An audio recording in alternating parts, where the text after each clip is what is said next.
Assalamualaikum warahmatullahi wabarakatuh. Baiklah, perkenalkan, saya Monika Wijaya Kusmaningrum dari kelompok 1 sesi B.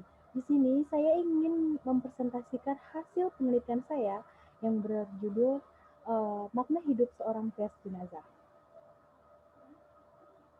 Nah, di sini saya menggunakan dua teori utama dalam penelitian saya.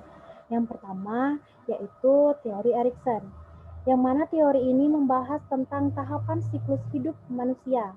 Yang kedua yaitu teori Dorothy Lee, mengenai hubungan antara individu dengan masyarakat yang diwarnai oleh interaksi otonomi individu dan pembatasan oleh masyarakat.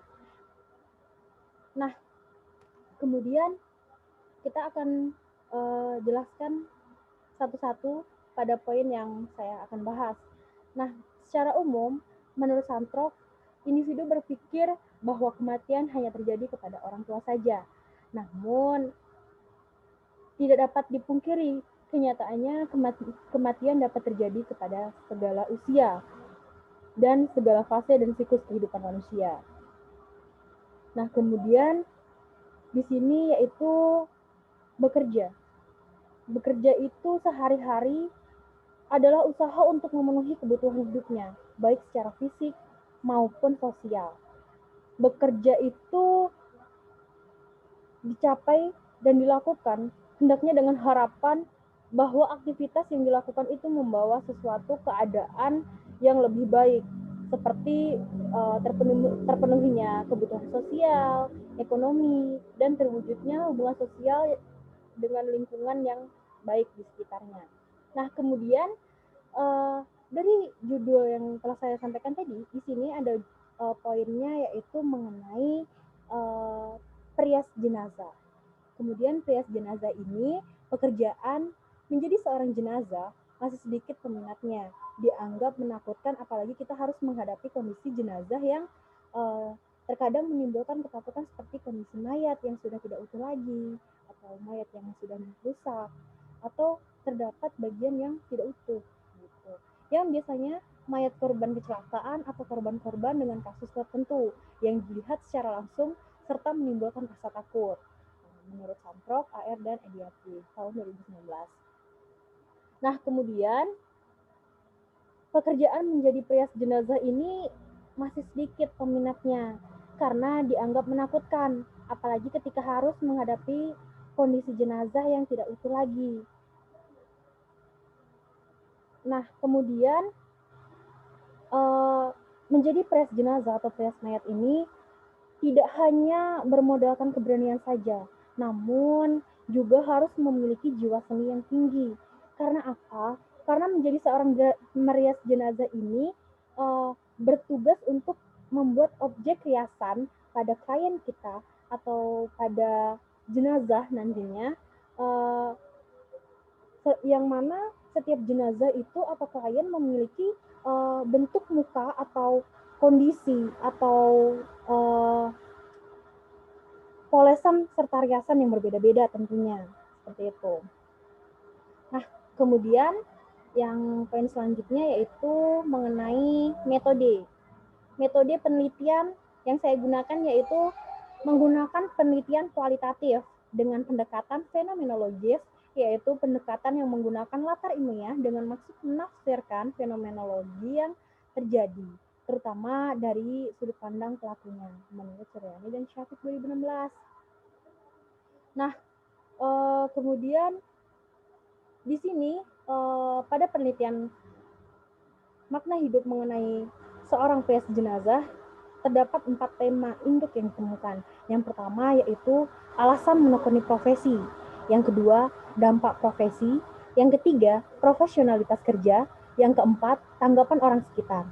Nah, mari kita kupas bersama-sama dari 1 sampai 4. Nah, kita bahas dulu yang pertama yaitu mengenai alasan menekuni profesi. Alasan menekuni profesi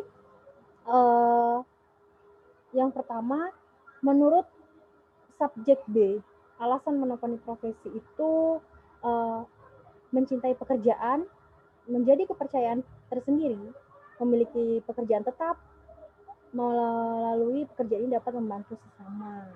Terus kemudian menurut subjek MRF, yaitu salah satu alasannya terdapat beberapa alasan diantaranya yaitu dapat menolong sesama, menekuni pekerjaan yang unik, mencintai profesi, serta menjadi kebanggaan sendiri. Nah, kemudian di sini ada transkrip wawancara dari masing-masing subjek mengenai alasan menekuni profesi tersebut. Yang pertama, alasan menurut MRF, yaitu menurut MRF terdapat TRW MRF dari halaman 117 sampai 130.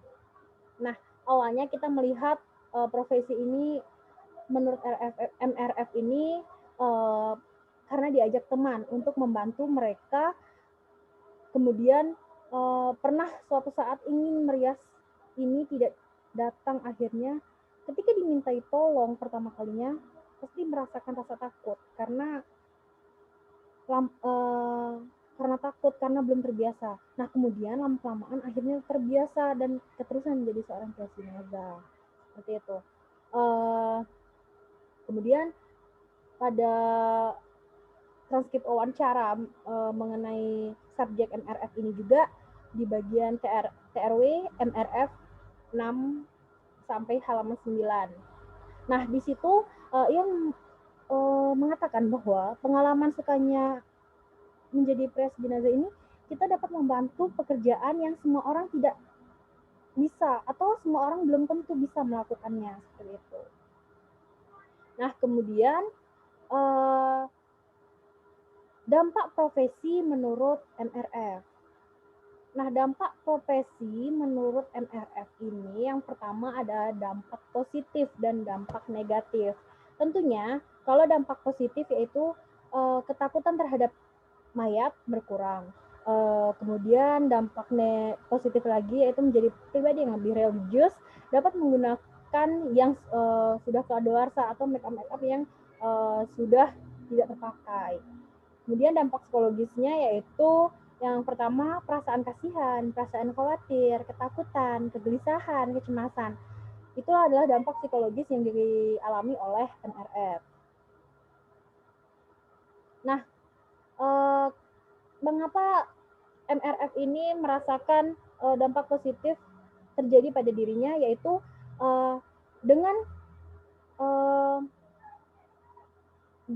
membantu sesama tentunya, saling berguna untuk masyarakat, ia itu menjadi pribadi yang lebih religius. Karena apa? Karena dia percaya bahwa kematian itu akan datang juga terhadap dirinya. Lantas jika tidak dirinya, lalu siapa lagi yang ingin membantu? Gitu.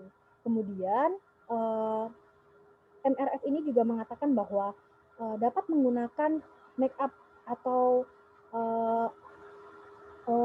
make up yang sudah kadaluarsa. Di sini dapat menggunakan make up yang sudah kadaluarsa adalah MRF menuturkan bahwa ada donasi dari pihak-pihak terkait yang mau menyumbangkan make upnya yang sudah tidak terpakai atau sudah kadaluarsa terhadap dirinya untuk membantu dirinya dalam proses make upan terhadap jenazah. Kemudian dampak positifnya lagi, ketakutan terhadap mayat. Ketakutan terhadap mayat ini berkurang. Dia yang mana ia menunjukkan bahwa awalnya MRF ini merasakan ketakutan pada dirinya karena belum terbiasa. Kemudian rasa ketakutan terhadap MRF ini berkurang karena sudah lama ia berkecimpung di dalam profesi ini, sudah lama ia menekuni profesi ini, jadi ketakutan terhadap mayat itu berkurang. Kemudian dampak psikologis. Dampak psikologis menurut MRF ini terdapat 5 yang saya paparkan di sini. Yang pertama adalah perasaan kasihan. Perasaan kasihan di sini menurut MRF adalah MRF menuturkan bahwa perasaan kasihan jika apabila terdapat kondisi suatu jenazah atau mayat itu tidak dalam keadaan utuh atau tidak dalam keadaan yang lazim seperti yang kita lihat pada umumnya, seperti kecelakaan atau bagian-bagian tubuh yang hilang atau bagian-bagian tubuh yang tidak menyatu. Di situ sudah dijelaskan bahwa MRF ini pernah menemukan klien di mana klien tersebut bagian tubuhnya itu tidaklah lengkap atau tidak sedang menyatu. Secara gambaran secara garis besarnya, apabila bagian tubuh itu ingin dirias atau ingin disatukan, otomatis harus disambung seperti itu. Dan kemudian dia juga menemukan klien yang mana memiliki penyakit stroke. Jadi beliau ini, MRF ini, menjahit bibir si subjek, menjahit bibir si klien kita, menjahit bibir si klien atau jenazah MRF ini gitu. Dimana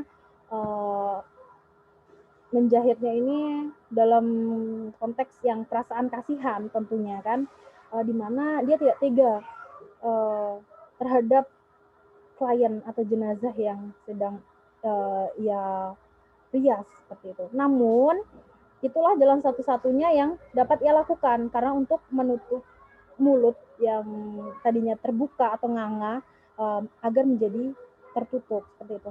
Namun apa yang dia lakukan tadi sudah mendapatkan persetujuan dari pihak keluarga yang terkait, karena sebelumnya apapun yang terjadi pada klien MRF ini atau jenazah pada klien MRF ini, tentunya ia akan selalu berunding terhadap keluarga untuk menentukan yang terbaik dan memaksimalkan apapun yang terbaik untuk memuaskan keluarga dan kliennya tadi seperti itu. Kemudian rasa khawatir di sini tadinya MRF ini merasa khawatir bahwa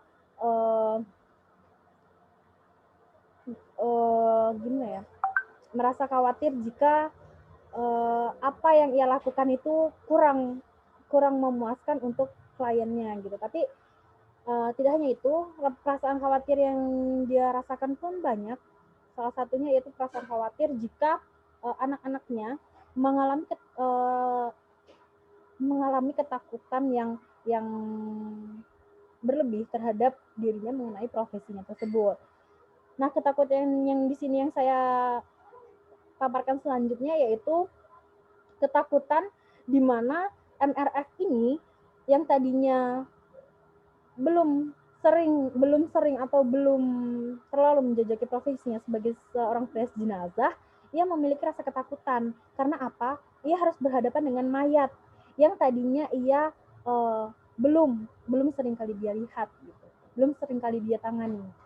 Namun lambat laun ia merasa perasaan ketakutan itu lama-lama hilang, atau lama-lama, kalau hilang sih tidak, maksudnya lama-lama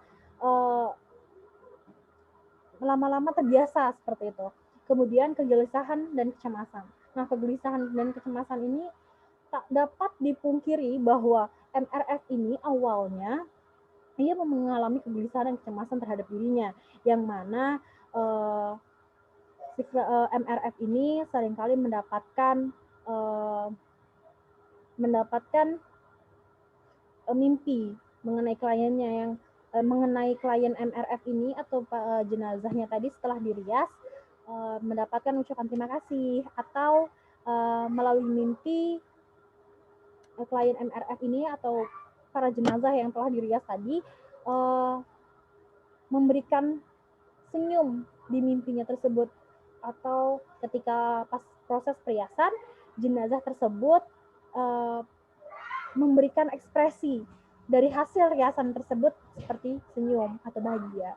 Nah, tapi tak dapat dipungkiri kegelisahan itu jika kegelisahan tersebut dialami karena mimpi yang MRF ini, terdapatnya mimpi yang muncul di MRF ini, serta kegelisahan pada dirinya tentang mengenai anggota keluarganya atau anak-anaknya yang awalnya kurang menerima profesinya seperti itu. Kemudian kecemasan di sini ada dampak psikologis seperti kecemasan yang dialami MRF ini, seperti kecemasan karena adanya perasaan trauma tersendiri yang dialami MRF ini seperti itu. Kemudian dampak profesi menurut subjek B. Nah, di sini dampak profesi menurut subjek B ada dampak positif dan dampak psikologis. Nah, saya jelaskan dulu dampak positifnya. Dampak positifnya yaitu mendapatkan upah yang tinggi. Kemudian keluarga menjadi lebih sejahtera daripada bekerja serabutan. Nah, di sini menurut subjek B mendapatkan upah yang tinggi adalah dampak positif karena awalnya subjek B ini adalah sebagai kuli serabutan. Nah, beliau menuturkan bahwa dengan menjadi dengan dirinya menjadi seorang peras jenazah dapat mengoptimalkan atau setidaknya kondisi finansial ekonomi keluarganya menjadi lebih baik seperti itu karena selain gaji atau upahnya yang cukup menjanjikan, ia juga dapat membantu sesama seperti itu. Kemudian dampak psikologisnya uh, yang dampak psikologis dari subjek B ini yang pertama adalah ketakutan, yang kedua kegelisahan, yang ketiga adalah perasaan bimbang. Nah, kurang lebih hampir sama seperti subjek MRF, di mana subjek B ini juga memiliki dampak psikologis, ketakutan, kegelisahan, dan perasaan bimbang.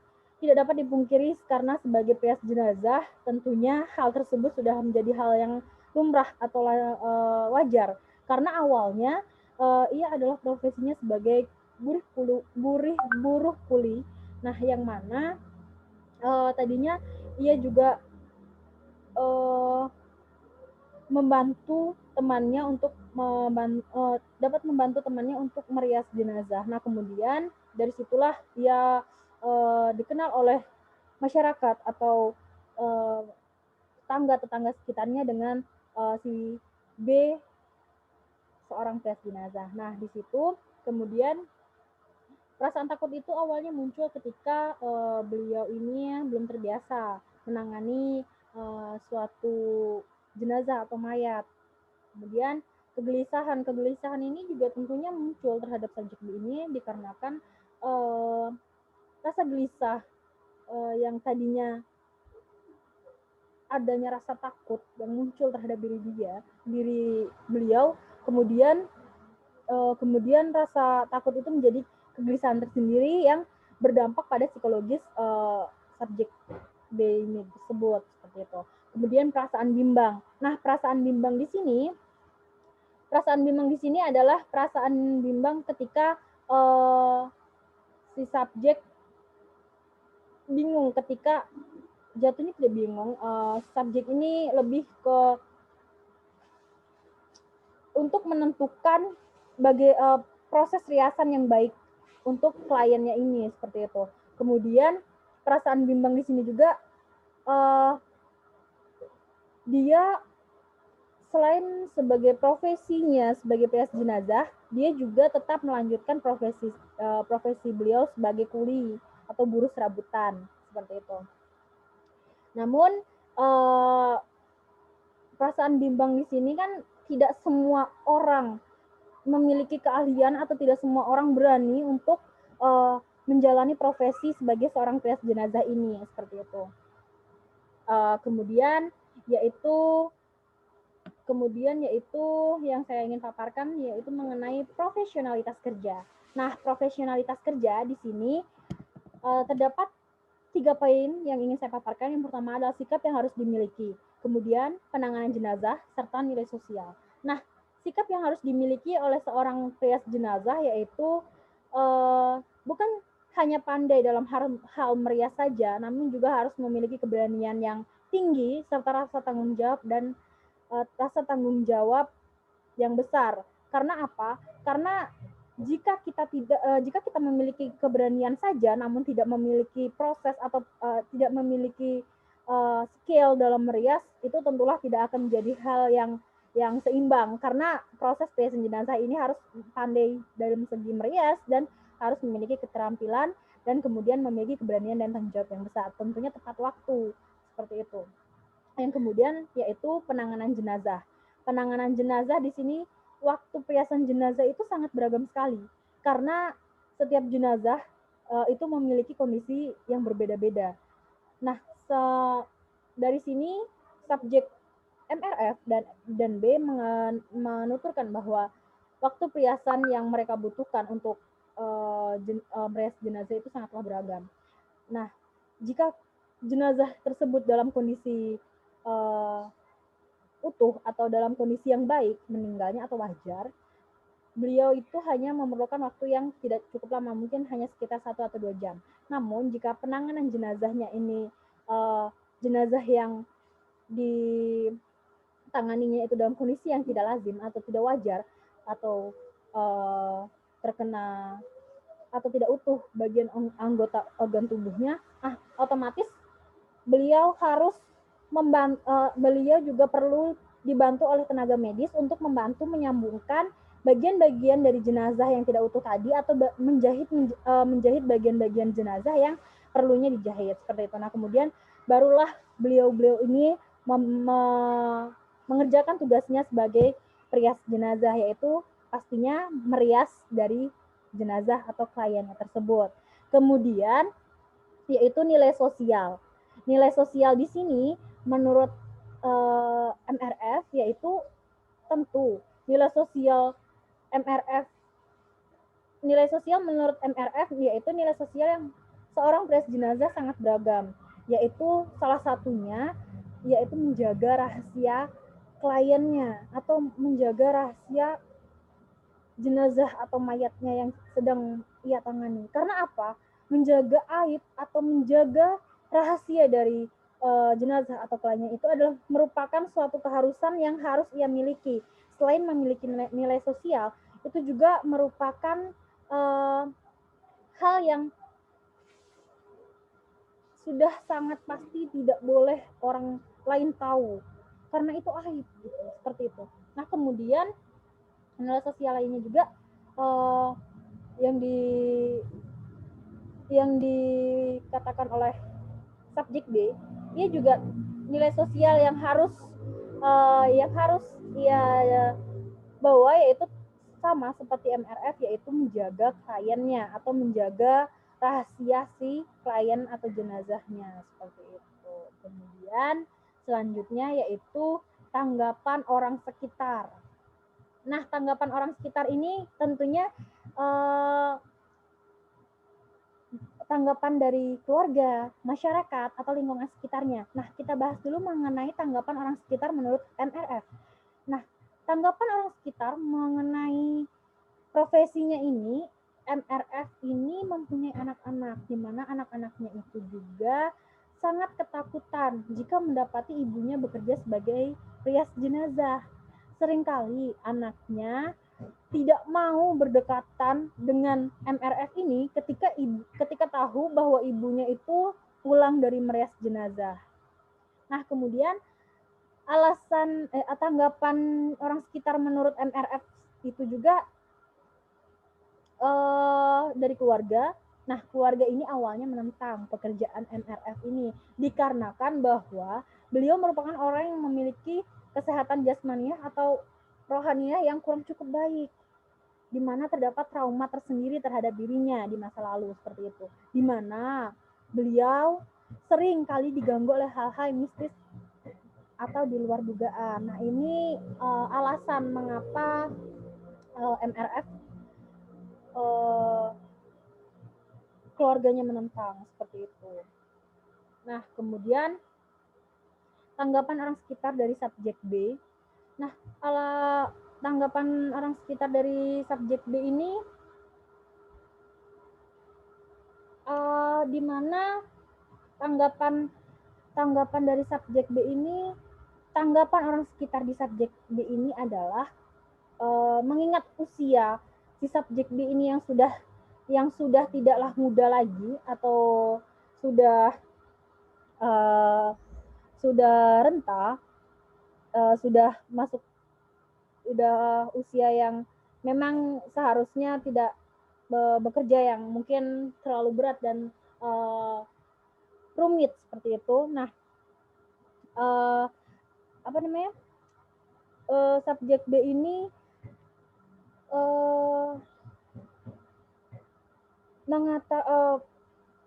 keluarganya ini menentang pekerjaannya ini dikarenakan usia beliau yang sudah tidak lagi muda, sehingga keluarganya beranggapan jika apabila beliau kecapean yang berlebih, nah hal ini nanti akan mengganggu secara fisik ataupun psikologis dari beliau seperti itu. Nah, penolakan ini juga tidak berhubungan sama sekali dengan trauma ataupun kondisi psikis beliau seperti itu. Nah, yang kemudian itulah tadi yang saya paparkan. Kemudian yaitu kesimpulan dari uh, yang saya sampaikan hari ini adalah berdasarkan pernyataan dari semua subjek di atas, dapat ditarik kesimpulan bahwa menjadi seorang petugas jenazah ini bukan hal yang mudah, karena banyak hal dan rintangan yang tentunya mengiringi profesi ini, baik dari segi hal positif maupun hal negatif. Tak jarang, dalam relasi sosial, masyarakat sering mendapatkan pertanyaan-pertanyaan yang mana hal tersebut juga menyangkut tentang profesinya dan tentang pribadi suatu kliennya. Oleh karena itu, tentunya sebagai subjek, beliau-beliau ini lebih menutupi dan menjaga kerahasiaan kliennya yang harus dipenuhi serta yang harus dipenuhi saat dipenuhi menjadi seorang jenazah. Nah, menjadi seorang perias jenazah ini juga harus memiliki berbagai kualifikasi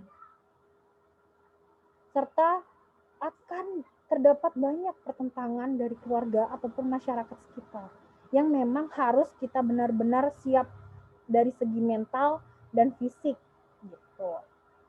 Nah, sarannya di sini ada dua. Saran yang pertama yaitu partisipan penelitian. Bagi partisipan penelitian diharapkan dapat memaknai kehidupan menjadi seorang perias jenazah, baik dengan selalu menerima apapun keadaan jenazah yang harus dirias dan tetap menjaga profesionalitas profesi seorang perias jenazah. Nah, kemudian masyarakat sekitar. Nah, masyarakat sekitar ini kepada masyarakat sekitar diharapkan dapat menerima perias jenazah ini dan mampu bekerja sama dengan baik serta mampu dalam menjaga kerahasiaan jenazah yang mana notabene-nya sudah tidak ada di dunia ini dan menjaga pekerjaan subjek juga yang tidak dapat menanyakan info apapun mengenai kondisi jenazah yang mereka rias.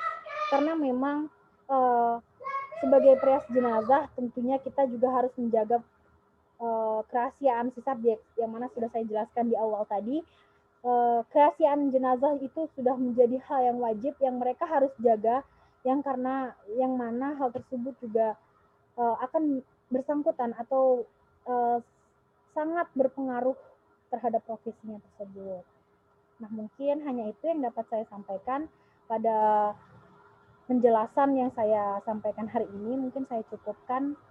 Lebih dan kurangnya saya mohon maaf jika ada salah-salah kata yang kurang berkenan dan terdapat salah-salah, saya ucapkan mohon maaf. Saya akhiri, wabillahi taufiq wal hidayah. Wassalamualaikum warahmatullahi wabarakatuh.